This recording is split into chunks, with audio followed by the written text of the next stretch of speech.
I wish I was as anointed as Lisa. I wish I could shift a room just like Lisa does. I wish my voice was like Lisa's. I wish I had those. I wish people liked me as much as I wish I I grew up in a context where I was compared a lot. One person in particular, and it really became poisonous and toxic, not just to our relationship, but actually to our identity and who we were. One day, I just came to the realization that actually I didn't have to tolerate comparison or jealousy. So I decided every jealous, evil, mean, comparing thought that would come into my head, I would disagree with it out loud if I had to. And sometimes I would even go up to the person I would compare myself to and compliment them, which took a lot of guts as a young person. But it broke something in me that day.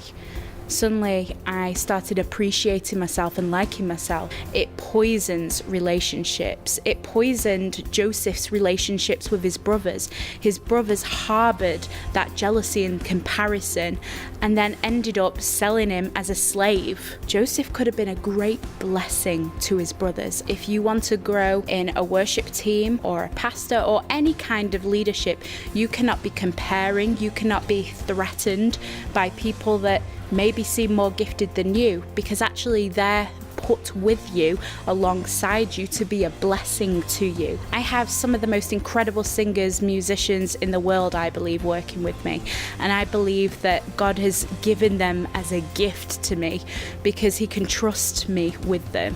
Because I won't compare myself. I love myself and I love them, and I don't feel threatened. I don't compare them. I don't see myself as better.